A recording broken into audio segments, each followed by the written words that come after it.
attended audience, and I gave you also the background of yung kalagayan ng New Testament church na wala pa. I gave you also the present distress. And we started with Matthew 24 yesterday about questions about the last days. Question about the last days. Makikita po natin yan, the question about last days in the first part of Matthew chapter number 24. Pero, you'll see here in Matthew chapter number 24, mayroon tayong Bible reader, Brother Josiah, pakihanda lang yung microphone. And there was a question here asked. In verse number 3, there was a question asked. Pakibasa. And as he sat upon the Mount of Olives, the disciples came unto him privately, saying, Tell us, when shall these things be? And what shall be the sign of thy coming and of the end of the world?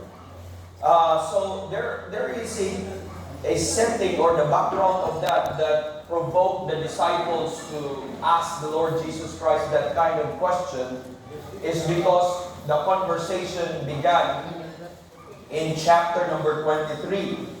So we studied yesterday about chapter number 23, looking at verse number 34 all the way to verse number 39. And Jesus Christ was telling them, especially in verse 39, can you read please? For I say unto you, ye shall not see me henceforth, till ye shall say, Blessed is he that cometh in the name of the Lord. So, that was the provocation of the question. Actually, verses 1 and 2 of chapter number 24 was the interruption. It was the interruption. But the beginning of the conversation about end times and last days and the coming of Christ kaya nag-umpisa ng chapter number 23. That was the verses na ating pong binabasa. Now, there was a question as well that we need to resolve because or there was a statement made by the Lord Jesus Christ that we need to resolve and understand. Because as what I have told you yesterday, that Matthew chapter number 24 and chapter number 25 had been the springboard and the roots and the source of many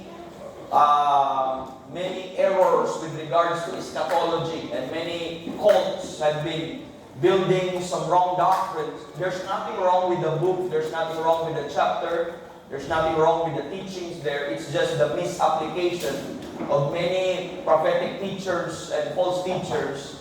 They try to run to and fro in chapter number 24 and chapter number 25, trying to get some wrong application or doctrine for the body of Christ, which is not supposedly for the body of Christ.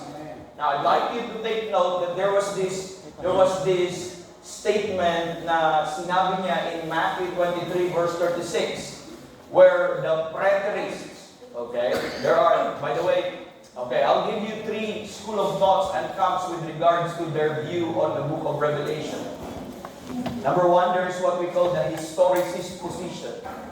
The historicist position view that part of the book of Revelation is already fulfilled, especially the tribulation period. Most of the historicists believe that only the second coming and the millennial kingdom is the future event. They call themselves historicists because they base their interpretation on current events and histories in the Bible, histories in the world, and trying to interpret the Bible based on those things. Like for instance, they said that the Antichrist has already been here because, sino yun? They tried to link Hitler as the Antichrist because Hitler tried to gather the Jews.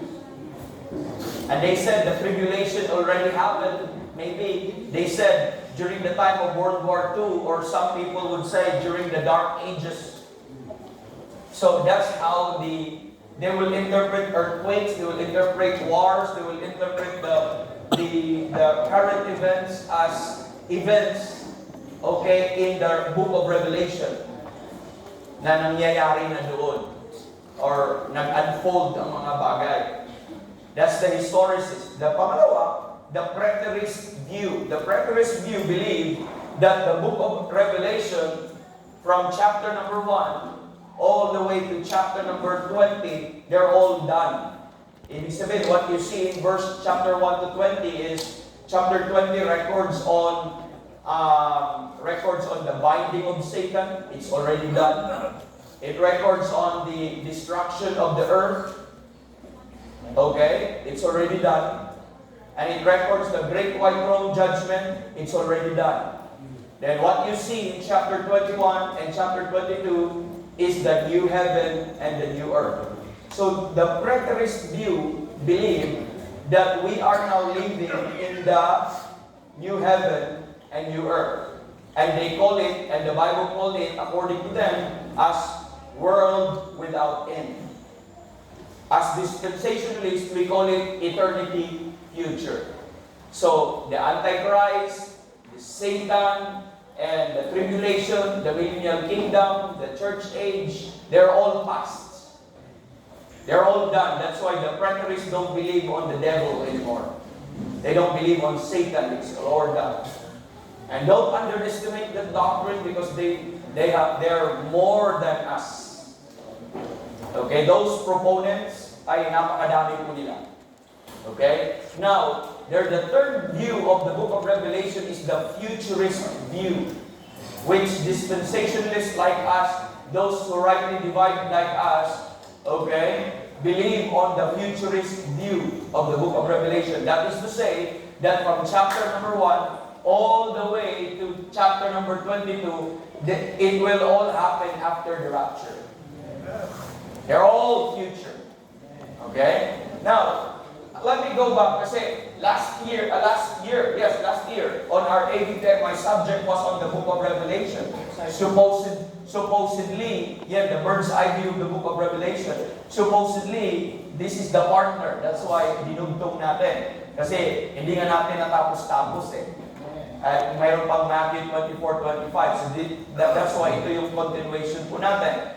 Now with that po mga kapatid, I said that preterist because can you read verse 36 of chapter 23, Brother Josiah? Chapter 23, verse 36, please. Verse 36. By the way, Jesus Christ was telling about, before that, He was telling about some things, okay? About prophecies. And I'd like you to look at verse 36. Verse 36, Verily I say unto you, all these things shall come upon this generation. So all these things shall come upon this generation. What happened? That God will judge all those in verse 35, that God will hold them accountable, all those who killed Abel unto Zacharias, okay, that God will hold them accountable, and God said Jesus Christ said in verse 23, Verily I say unto you, all these things shall come upon this generation. The preterists stumble at this generation. So when we talk about when we talk about this generation, ito bro, okay to? Okay. When they talk about this generation, okay,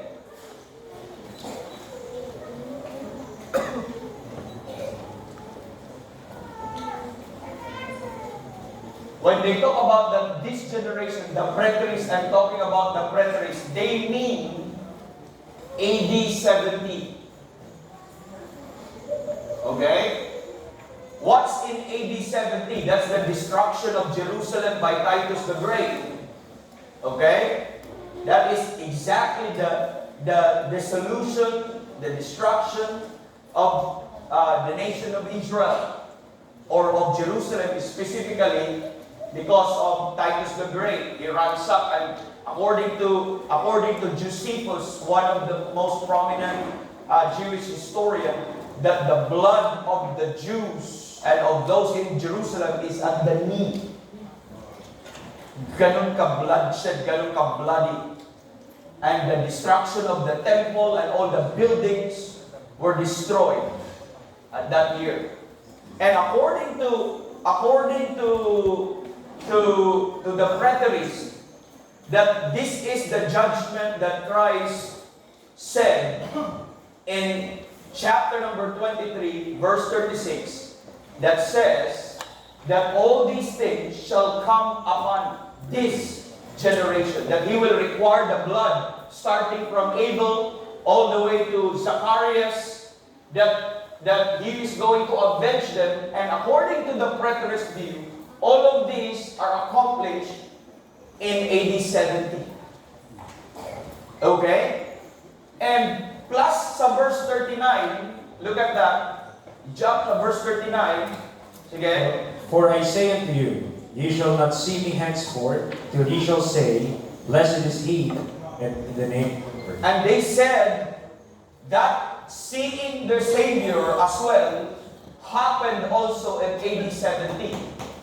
Now, I'll give you another problem. Let's go to chapter number 24. Chapter 24 is known as the Olivet Discourse, as I gave you the introduction. But this was the sentence after the second coming of Christ. Because the second coming of Christ was recorded starting ng verse 29. Pakibasa, verse 29. Watch. Immediately after the tribulation of those days shall the sun be darkened, and the moon shall not give her light, and the stars shall fall from heaven, and the powers of the heaven shall be shaken. And Continue. then shall appear the sign of the Son of Man in heaven, and then all the tribes of the earth mourn, and they shall see the Son of Man coming in the clouds of heaven with power and great glory. And He shall send His angel. Palitan. That's what the Lord.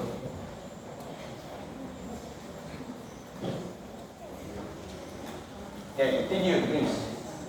And then shall appear the sign of the Son of Man in heaven, and then shall all the tribes of the earth mourn, and they shall see the Son of Man coming in the clouds of heaven with power and great glory. Okay, continue. And He shall send His angels with a great sound of a trumpet, and they shall gather together His elect. So, okay, stop there. Do you see the second coming in verse 30 and 31? Okay, they'll see. Now, watch there. Verse 34. Okay, quote verse 34, please.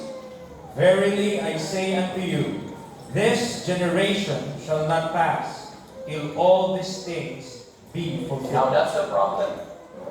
This generation, watch, compare Matthew chapter number 23, verse number 36. With Matthew chapter number 24, verse 34. Do you see the problem? Do you see the problem? Verse 34 says, Verily, verily, that was after the second coming, the telling of the second coming. Watch there, that is exactly the fulfillment of verse 36 of chapter 23. All these things shall come upon this generation. Watch in verse number 30. Chapter number 24, verse 34, Verily I say unto you, this generation shall not pass till all these things be fulfilled.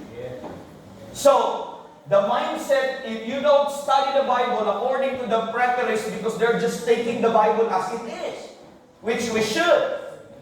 Pero failure to understand little ano po mga kapatid, details in the Word of God would also doom us to a greater heresy. Parang tama nga naman sila. Kasi, ibig sabihin, the second coming should happen, the tribulation, the judgment, the second coming should happen on that generation. Because the Bible says, all these things shall come upon this generation. What come? The judgment. Then in verse 34 of chapter 24, Verily I say unto you, this generation shall not pass till all these things be fulfilled. That's the problem now. So, ibig bang sabihin, the preterists are right when they said that the second coming, the tribulation, the millennial kingdom, they're all fulfilled sa AD 70.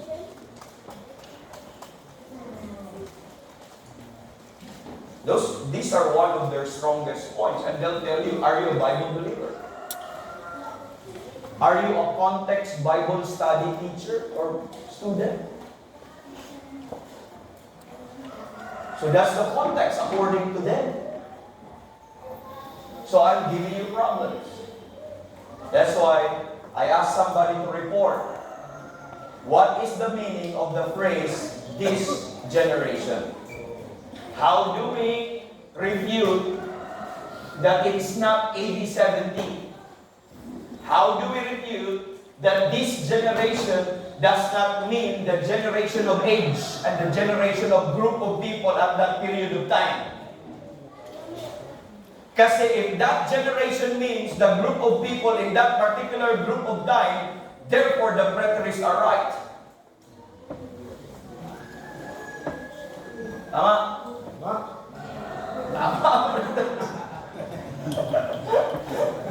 Okay, so let's ask the group 1 to present the phrase, what do we mean the phrase this generation? So are you also, tama ba na AD 70 yun? Okay, group 1, ready na po? Okay, sino mag-present? Si Brother Joseph. Sino yung group 1 nyo dito? Tayo. Group 1, tayo. Kaya ngayon, ayaw nyo nang umamin na group 1 kayo, ha? Okay. Nagtulong-tulong ba kayo? Hindi. Nag-contribute dapat kayo. Dapat yung listahan nyo ay ano.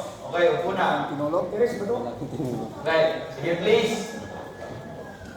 Okay, magandang hapon po. Isin lang natin. 10 minutes, ha? Sorry. Kasi 10 minutes lang tayo. So, punta tayo sa Luke 21. So, gamitin ko yung Luke 21. Ginamit sa pare-pareho sila ng Matthew, Mark, Luke. At tingnan ko yung Luke 21. So, simulan ko sa verse 31. Luke 21 and verse 31. Luke 21 verse 31. Sabi po doon, so likewise ye, when ye see these things come to pass, know ye that the kingdom of God is nigh at hand. So, ano ba yung these things come to pass?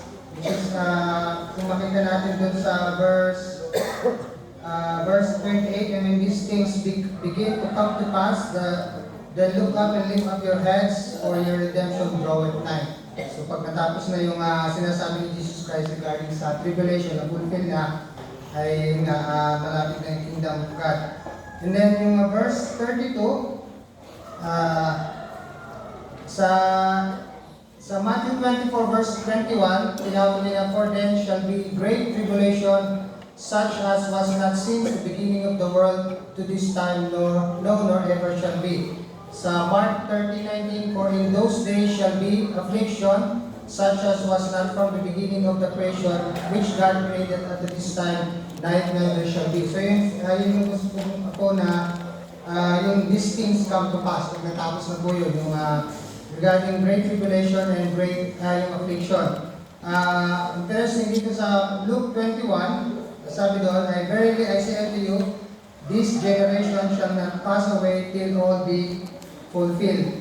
Pagkagamit ng Book of Luke dito with regards sa tribulation, sa affliction, ay sinabi niya doon na sa verse 22, Luke 21:22, for these be the days of vengeance, that all things which are written may be fulfilled. So, kung titignan po natin yung Matthew, Mark, Luke dyan, ay laging ginagamit ng ating Panginoong Jesus yung generation. So maraming mababasa tayo na kung saan ay dito yung vengeance niya sa generation na to. Na kung saan ay sa Matthew, maraming verses, hindi ko na po babasahin lahat. Matthew 3:7, sabi ko, generation of vipers. Sa Matthew 11, sinabi ko, whereunto shall I liken this generation? sa Matthew 12:39, evil and adulterous generation. Sa Matthew 12:41, ay sabi niya, greater than Jonah yung dumating dito. At sabi niya, the men of Nineveh shall rise in judgment with this generation. Tapos, greater than Solomon sa Matthew 12:42, na sabi niya ay, the queen of the south shall rise up in the judgment with this generation. Matthew 17:17, faithless and perverse generation. And, ingay, nabanggit kanina evangelist na Luke 11:50, from the blood of Abel unto the blood of Zacharias shall be required of this generation. So, kumbaga yung generation ito ay bilang part ng tribulation ay nandun din yung vengeance sa generation na to, this generation. Itong mga tao na to. Tingnan natin sa Matthew 23. So, tapos na po ito. Bilis lang. Hindi ko ma-express ng siguro. Express ng bala dyan. Sa Matthew 23 verse 33, sabi po doon, ye serpents, ye generation of vipers, how can ye escape the damnation of hell? So kung baba tayo sa verse 36, sa context, verse 36, at kung titingnan nga natin sa verse 35, that upon you may come all the righteous blood shed upon the earth, from the blood of righteous Abel unto the blood of Zacharias, son of Barachias, whom ye slew between the temple and the altar, which is kanina binasa natin sa Luke 11, ay part sila ng generation na yun. And verse 36, sabi doon, verily I say unto you, all these things shall come upon this generation. So yung generation of vipers na, generation of serpents na yun. I believe itong generation na ito ay, ang behind dyan ay si Satan, hindi ito normal na tao. Although, ginagamit niya yung nation of Israel para, especially, islo nila yung kanilang Messiah, but ang behind talaga niya is si Satan. Kaya, nung time niya, Jesus Christ, ay rampant yung mga possession of devils, kasi nga, nandun yung generation na yun.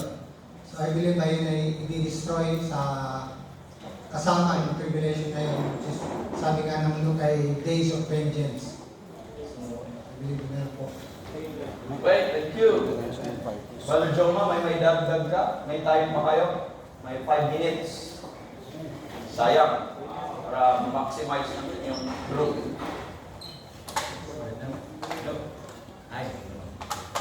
Mike, please. Hello. Yun, so, munting, may tumawag nila. Mr. Rubinig, dito tumawag nila. Tawag dito, magandang hapon po sa inyo lahat. Additional lang sa report namin nila, Brother Joseph. Malinaw naman yung kanina, mahalaga kasi dun yung ma-point out na yung this generation. Kumbaga, ang assignment kasi di ba parang magkakaproblema ka pag sinabi mo. Ang this generation na yan yung time ni time ni Jesus Christ, 70 AD, na nangyari na yung mga yon, kaya magiging preterist ka na. Pero kapag na-qualify mo yung this generation na yan, ay not necessarily the generation ng mga tao ng panahon na yon, not necessarily kagaya natin, generation ng ano ba tawag yan? Mga Gen Z, mga millennial, mga generation yan. Pero hindi yun yung tinutukoy na generation dito. Kung makita nyo, it's actually a generation of, hindi siya yung mga tao na nabuhay in a certain period of time, but it's actually a generation na, kumbaga, life. Kumbaga, kung ikaw, if you're a child of God, part ka ng generation ng Diyos. You're of the seed of God. Kung kasi na-regenerate ka, di ba? Nandun ang yung word na regenerate. Yung buhay mo sa Diyos. So, itong mga taong to, generation of vipers, kasi yung seed nila mismo from the serpent. Ibig sabihin, paano natin nasabi yun? Kasi di ba sabi kanina, yung sabi niya, he generation of vipers, and kayo yung guilty kayo, yun yung sinasabi ni Sir Roch kanina, guilty kayo sa blood ni Abel at lahat ng Old Testament prophets. Kayo yung pumatay sa mga prophets, even sa time ng before captivity. So lahat yun, you're guilty. Ang tanong ko sa inyo, guilty ba yung buong nation of Israel at that time? Sila ba mismo yung pumatay noon? Kasi di ba, ang principle, hindi tayo mahusgahan ng Panginoon for the sins that we have not committed personally. We can only be condemned by the sins that we have committed personally. Sila hindi naman sila lahat pumatay nun eh, pero may tinutukoy kasi may generation mismo. Yung serpents mismo, yung ibig sabihin, yung mga Pharisees na yun, sabi ni Brother Joseph kanina, hindi yan mga normal na Israelites. They are really of the, seed yan ng devil. May verse din nagsasabi na 1 John 3:8 and 10, merong seed of the devil. John 8:44, ye are of your father, the devil. Hindi yung rhetorical lang na pagkakasabi. Literal yun. You are of your father, the devil. Kagaya natin. If you are saved, you are of your father, God, the Lord. Pero sila, literal, sa devil talaga sila galing. So ang tawag sa mga tao or mga seed ni Satan, literal na seed ni Satan, generation of vipers. So sila lang din yung this generation na hindi sila magpapass away until all these things be fulfilled sa tribulation. So sana malinaw yan. At kumbaga sa future, merong sinasabi sa Matthew 23:33 and sa verse 34 na lang. Kumbaga, verily I say unto you, kumbaga sa tribulation sa future, may sinasabi ang Panginoong Jesus. Merong dalawang generation. It's the generation of God, yung mga elect, versus kaya sabi niya, verily I say unto you, yung generation of God. This generation, kumbaga, generation of vipers, shall not pass till all these things be fulfilled. So yun lang yung, kumbaga, pinaka-application niya. Kung paraphrase pa daw, i-apply mo sa verse, chapter 20. Amen. Thank you. Nakuha niyo? So, ibig sabihin, according to the preterists, thank you for that, Brother Joseph. I believe na na-fulfill nila ang gusto kong makuha. At least naiintindihan niyo yung report niyo. So, ibig sabihin, according to the preterists, that this generation is restricted to a period of time. So, this is the thoughts of the preterists, that generation is restricted to a period of time, whether 40 years, whether 70 years, whether 100 years. So in their thoughts, that was a generation from the earthly ministry of Christ to AD 70. So that's their point. And they said, that's why in AD 70, Matthew 23 verse number 36, the judgment happened to that generation. And Matthew 24 verse 34, and that generation shall not pass till all be fulfilled. So that's why they arrived to that it should be AD 70. Because they thought that it's restricted to, the word generation means a period of time. Mga kapatid, you know, that's not true in the Word of God. They cite some verses po mga kapatid. Like for instance, and the problem in Matthew 23:36 could mean, ito yung mga keywords po mga kapatid, that these things are coming upon this generation. So, anong coming? What's coming? The judgment will come upon this generation when Christ said, all these things shall come upon this generation. In Matthew 24:34, these things will all be fulfilled before this generation. What is that? The prophetic things that will be fulfilled, like the Jacob's trouble, the great tribulation, and the second coming will be fulfilled at that generation. So, it will help you po mga kapatid. And as we explore the word generation or this generation, or words that are associated with this generation, you can exactly and orderly define the context. For instance, the word pass in verse number 34. Look at Matthew 24, verse 34. This generation shall not pass. What do we mean by pass? It was quickly defined in verse 35. The word pass is in verse 35. Anong sabi? Pakibasa, please. Heaven and earth shall pass away, but my word shall not pass away. So, the word pass there was defined as pass away. That means, all these things will be fulfilled, mga kapatid.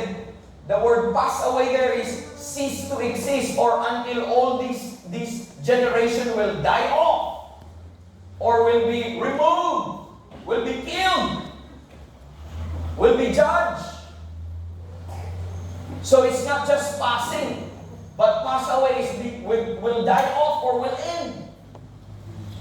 So additionally, upon the pronounced judgment sa Mount Olivet discourse will come upon this generation, the judgment only end when this generation, kailan the judgment will end with that generation, they are completely wiped out, saan? At the second coming of Christ, when the heaven will open. Amen. It did not happen in 1870. Why? There's still a lot of generation of people like that now. The thought is when they enter into the millennial kingdom, there will be zero generation of rebels and of children of this world, children of the devil, generation of vipers. They will all be wiped out. As long as there's still that generation, that means it will never be 80-70. And the instrument of God to deal with that generation is the tribulation period and the second coming of Christ. Okay? So, with that instance, dapat maintindihan po natin po mga kapatid. So, with this, I want you to clear your mind sa preconceived notions na nag-constitute ng generation in the Word of God. So, dagdagan po natin po mga kapatid. For instance po mga kapatid, this generation is so important to consider. For example, the Lord referred to this generation sa kanyang first advent. Look at Mark chapter 8, verse number 12. Mark 8, verse number 12. The Lord referred to that in His first advent. Anong sabi? And he That sighed, generation. and he sighed deeply in his spirit and said, Why doth this generation seek after a sign? Verily I say unto you, there shall no sign be given unto this So generation. that is the same generation that was seeking for a sign. Because that is a generation of unbelievers. If you're a believer, why do you need a sign? They're critical. Who are this generation? Sino kausap niya? The scribes and the Pharisees and the Sadducees. Amen. Is it not clear that I am the Messiah? Why are they still seeking for a sign? It's the same generation also that was in Deuteronomy chapter number 1 verse 35. Deuteronomy 1 verse 35. Look at it. In the wilderness. Anong sabi? Deuteronomy chapter 1, verse number 35. Surely there shall not one of this men of this evil generation see that good land, which I swear to give unto your fathers. That's the same generation. The rebels, the disobedient, the unbelievers, they did not inherit the good land. Now, that's the same generation in Psalm 95 verse 10. Anong sabi? Psalm 95 verse 10. Psalm chapter 95, verse number 10. 40 years long was I grieved with this generation, and said, It is a people that do err in their heart, and they have not known my ways. So what is that kind of generation? A people. It's more of thing. It's not a period of time, but it is describing a characteristic, a kind of people. What kind of people? Okay, basa? Who do err in their hearts. Kanina, it was evil. Ngayon, they do err in their hearts. Not talking about a period of time. Not all the time generations talking about a period of time or age. But sometimes a characteristic or a trait, a kind of people or group of people with same heart, with same mindset, with same rebellious spirit, with same they are more of a evil, wicked characteristic. Okay? The Bible refers to this generation po mga kapatid as also those who harm the Word of God. Look at Psalm 12, verse 7. If you study the context of Psalm 12, it was a generation who rejected the Word of God. If you study the entire context, but he said that God is going to preserve His Word from what? Pakibasa. Anong sabi? Thou shalt keep them, O Lord. Thou shalt preserve them from this generation forever. That generation is not just talking about a period of time, but that generation that the Word of God will be preserved regardless of the attack of that kind of generation, and it will be forever. There will be Bible critics, there will be Bible correctors, there will be Bible unbelievers, there will be Bible scoffers, there will be Bible rejecting people. But God said, I'm going to preserve my Word from this kind of generation, and it will be forever. Amen. So throughout various period of time, makikita po natin, in fact, this generation will be judged by the men of Nineveh and the queen of the south. Look at ano sabi sa Matthew chapter number 12, verses 41 to 42. That was right after they asked for a sign. That generation asked for a sign. And in 41 to 42, God said to this generation, anong sabi? The men of Nineveh shall rise in judgment with this generation, and shall condemn him, because they repented at the preaching of Jonas, and behold, a greater than Jonas is here. The queen of the south shall rise up in the judgment with this generation, and shall condemn him. For she came from the uttermost parts of the earth to hear the wisdom of Solomon, and behold, a greater than Solomon is here. So, it did not happen in AD 70, nowhere, but it will happen in the future. So, my point, mga kapatid, of bringing you that, why does this generation refer to so many people over so many different generational periods? Yes, there is a generational period, but this generation is in different generational period. So this is not just talking about a period of time, but this is talking about a characteristic, a kind of people. That I like that kind of seed. Amen. So the word generation as used in the Bible frequently includes those span various period of time. Yes, that's one thing. In a span of period of time, that is also considered as generation. But at the same time, those who are also sharing either lineage or common behavioral trait. That's right. It is also called a generation. Not just a span of time, but also a lineage or a common behavioral traits. Okay? And with that, brethren, the Lord confirmed this truth when He stated, when Christ stated in Luke chapter number 11, verse 50, as what yung kinote ni Brother Joseph, Luke 11:50, anong sabi? That the blood of all the prophets, which was shed from the foundation of the world, may be required of this generation. So may be required of this generation the blood of all the prophets, which was shed from the foundation of the world. Imagine that, from the foundation of the world, and may be required of this generation. And in verse number 51, beginning where? Anong tinutukoy yung from the foundation of the world? Who was the one being first killed from the foundation of the world? Amen. Verse 51, anong sabi? From the blood of Abel unto the blood of Zacharias, which perished between the altar and the temple. So from the blood of Abel unto the blood of Zacharias, isn't it wonderful? From A to Z. Hello? From A to Z. Talagang kompleto.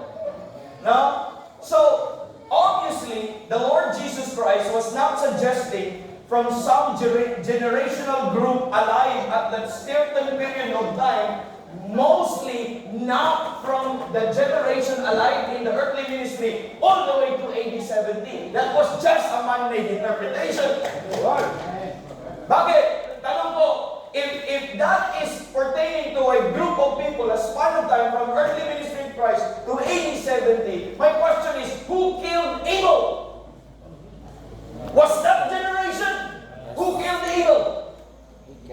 Who killed the eagle? Who was Cain in 1 John? Wicked one. Oh, that wicked one! So what are we talking about? It's the seed. It's the life.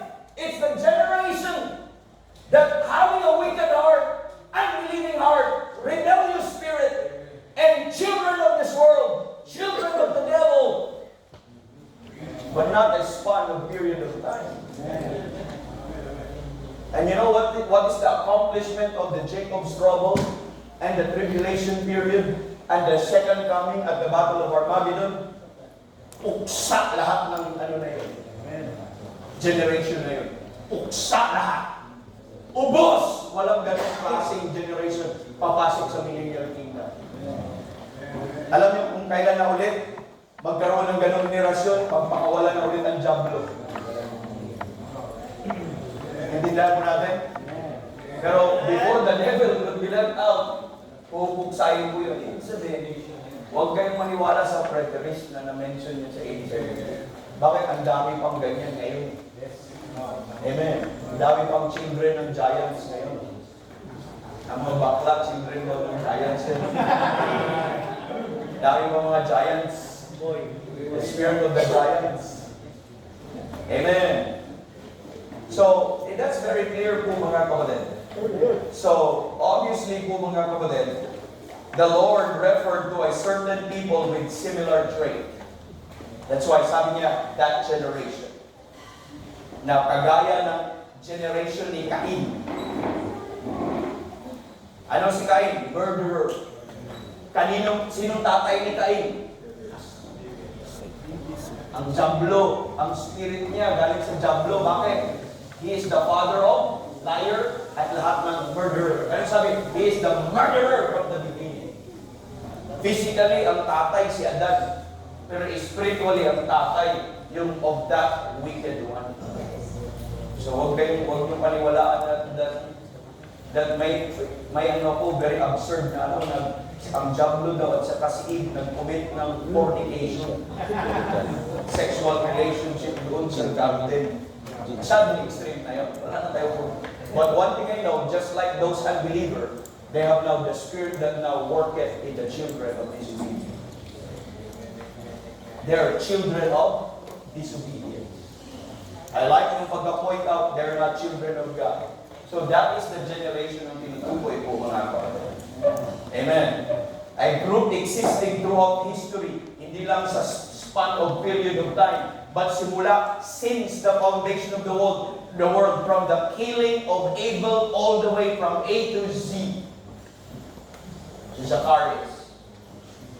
And the killing of the prophets, the killing of everyone na nandito nagamit. Pero ito yung sagot. Tribulation period. And the second coming. And then, erase yan. Erase yan. Dissolve yan lahat.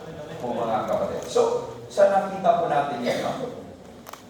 So maybe considering another viewpoint will bring further clarity as well. What generation will God ensure that will finally cease to exist? Kasi sabi niya, dapat mag-pass away yung generation na yun. Ibig sabihin, it should die off. It should be eradicated. It should be totally removed. Be removed po mga kapatid. So upon what generation does God want all these things, the judgment to be fulfilled? So in the context, it never refers, mga kapatid, doon sa group of people with a common span of life, but those with a degraded moral likeness. They are the sons of Belial. Maybe they're those whose father is the devil. Pag sinabi mo, minsan, it's wrong to say, I'll say this, it's wrong to say that if you are not saved, you are of your father the devil. I want you to understand that when Christ said that, because that separates them from children of Abraham, if they're really children of Abraham, they're supposed to believe Christ. But sabi niya, why do you not believe me? Because ye are of your father, the devil. Who was that generation that he's talking about? To Christ, Messianic, rejecting people. Who are they? The Pharisees. The generation of vipers. And that's why John the Baptist, when he was baptizing, he saw that kind of generation, and he said, ye generation of vipers, who hath warned you to flee from the wrath to come? Sino yung pumatay? The scribes and the Pharisees. They are not necessarily the entire nation of Israel, not necessarily the entire unbelievers. Sa entire unbelievers sa panahon natin, we have a spirit that worketh in the children of disobedience. It's more of a spirit, but not necessarily a direct lineage and generation. Just like ye are of your father the devil, for the lust of the father ye do, and he is a murderer from the beginning, and he is the father of all liars. So that's the generation that he's talking about. Na dapat makita po natin. So, those are the children of disobedience as well in Ephesians chapter 2 verse 2, and in Ephesians chapter 5 verse 6, and in Colossians chapter 3 verse number 6. So consider the context of generation in the Gospel of Matthew from various places kung saan siya na-mention na minention ng Panginoong Jesus. For example, Matthew 3:7, gumamit ng pakibasa, Matthew 3:7, gumamit ng generation of vipers again. But when he saw many of the Pharisees and Sadducees come to his baptism, he said unto them, O generation of vipers, what warned you to flee from the wrath to come? So generation of vipers. Sino yung tinutukoy niya? When he saw, John the Baptist saw the what? The who? The Sadducees and the Pharisees. You know what a viper is? Snake. Ahas. Amen. Malupong. Amen. You know who Satan is? He's a viper. He's a serpent. These are direct lineage of the viper. Consider Matthew 12 verse 34. Sino yung tinutukoy niya? So, the context will tell you, if they're not generation of a span of period of time. They're a characteristic, they're a trait, okay? A degraded moral likeness of some group of people. Maybe a believer, or a so-called professing Christian would have just like that kind of trait. If you fail to believe the gospel now, you will join with them and be eradicated, amen, in this world. Pakibasa dun sa Matthew 12. Ano sabi? Verse 34, O generation of vipers, how can ye, being evil, speak good things? For out of the abundance of the heart, the mouth speaks. So, sinong kausap ulit niya? Same group of people. Pharisees. The Sadducees. Look at Matthew 23, verse 33. Verse 33, Ye serpents, ye generation of vipers, how can ye escape the damnation of hell? You see? Now, do you think Christ is rude? Sabi niya, masyado pa namang rude. Masyado namang rude si Kristo. Kasi He knows the heart. And He knows what kind of sin. Don't call ye generation of vipers as straight preaching. Don't use that. Because you don't see the heart.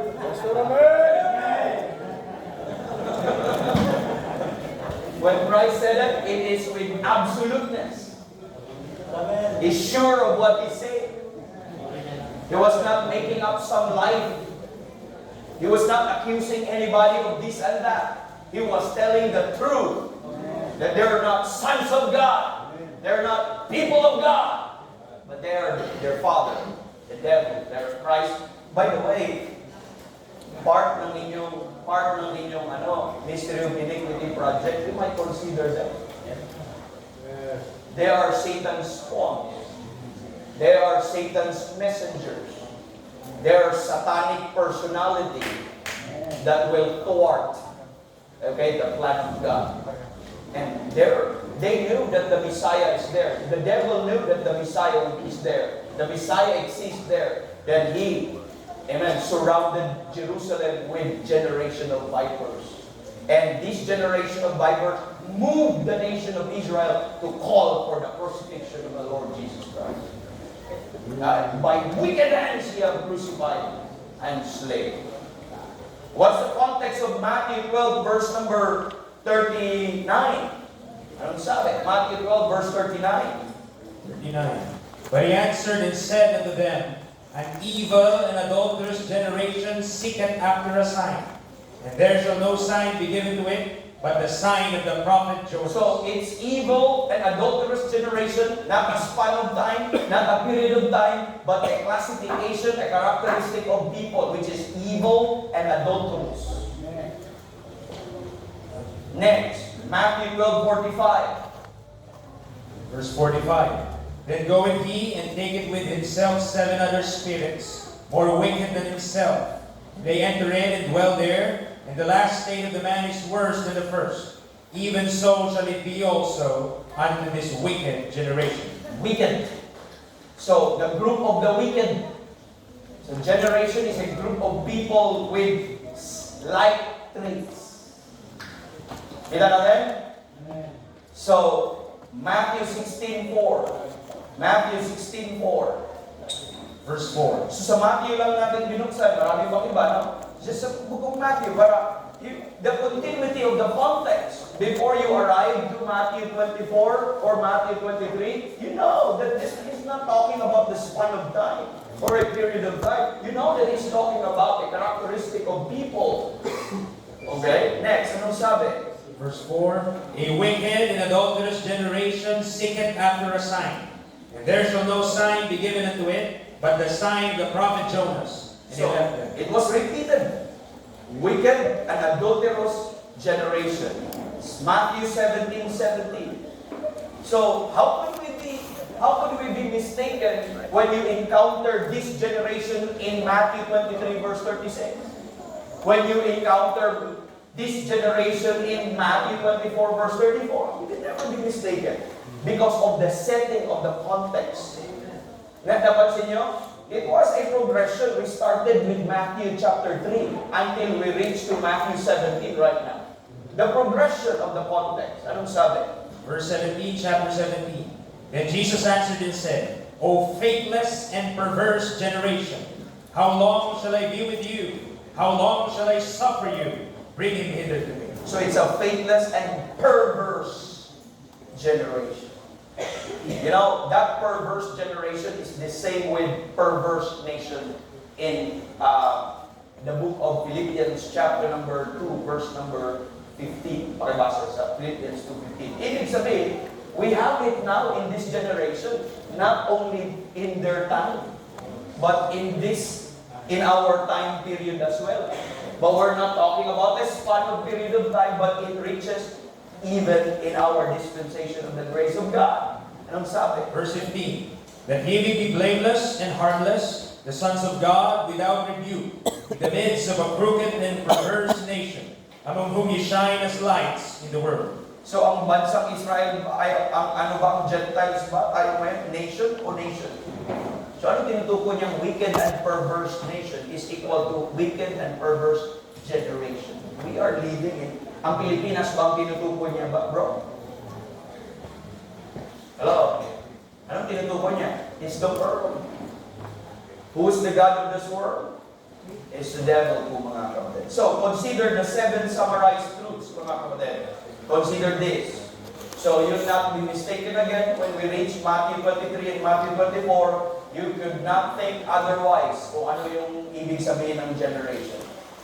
It is really an outright rejection of the revealed truth na binigay natin sa inyo. Pag if you still insist that that generation refers to a period of time. This is wrong. Okay? It's wrong. That's not what the Bible says.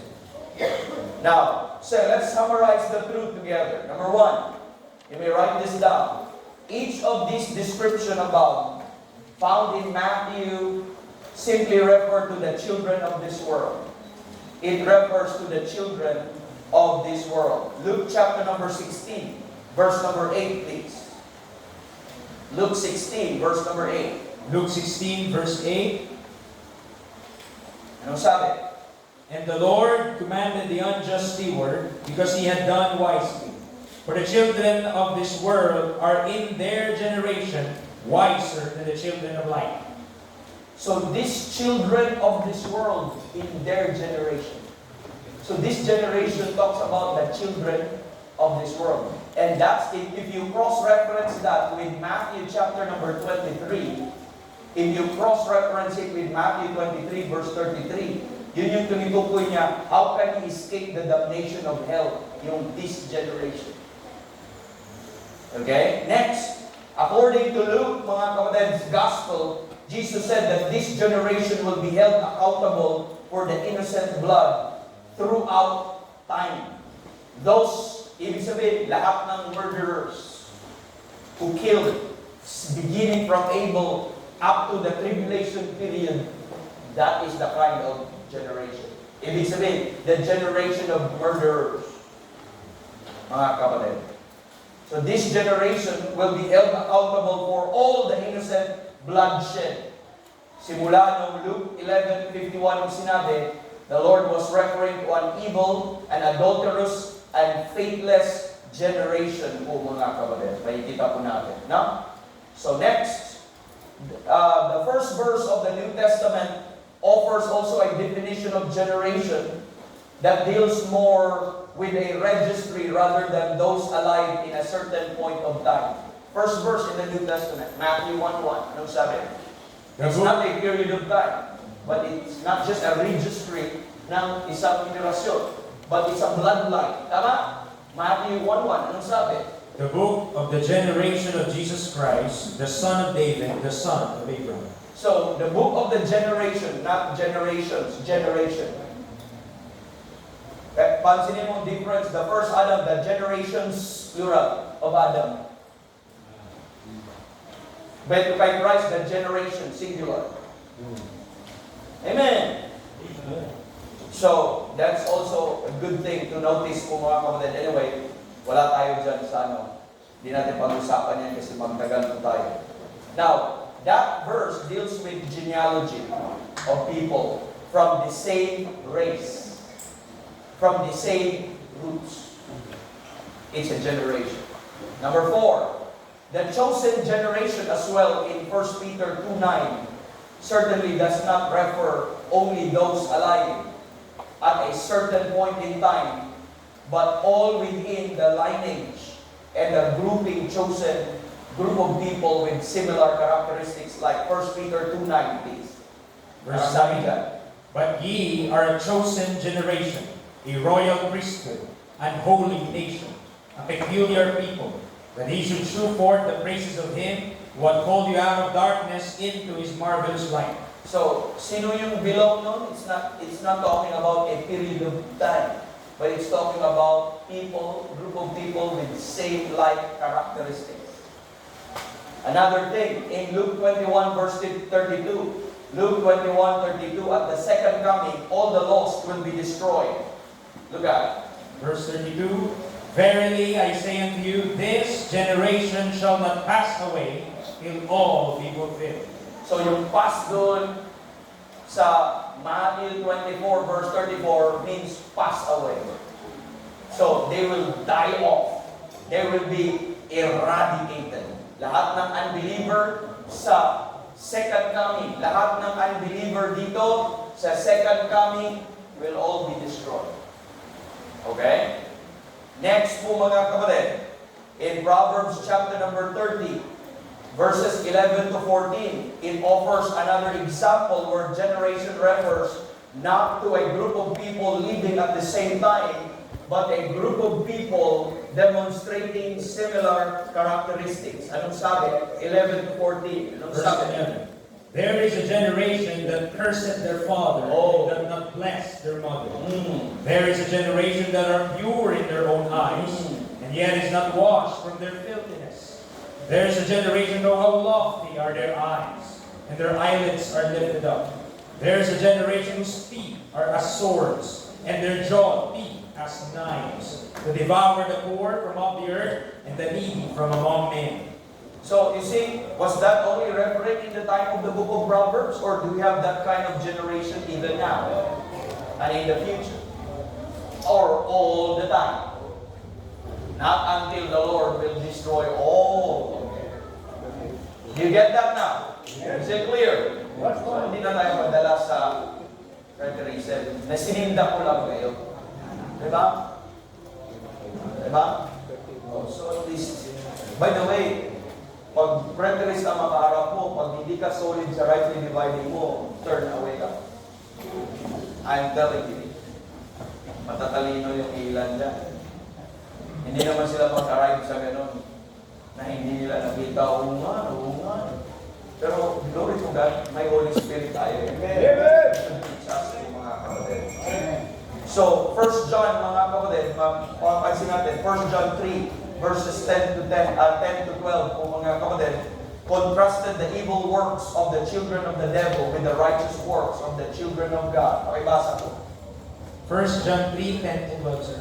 Opo. Verse 10. In this the children of God are manifest, and the children of the devil. Whosoever doeth not righteousness is not of God, neither he that loveth his brother. For this is the message that he heard from the beginning, that we should love one another. Not as Cain was of that wicked one, and slew his brother. And wherefore slew he him?